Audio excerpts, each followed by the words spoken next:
Viewers, আজকে আমাদের bamboo বিরিয়ানির জন্য চিকেন তৈয়ার।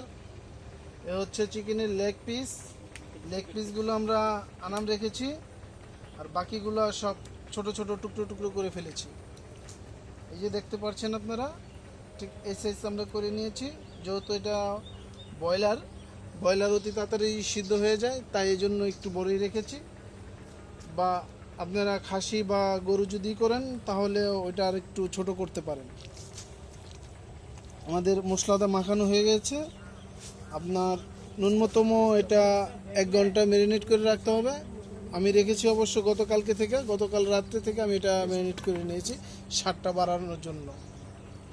ব্যাস, না?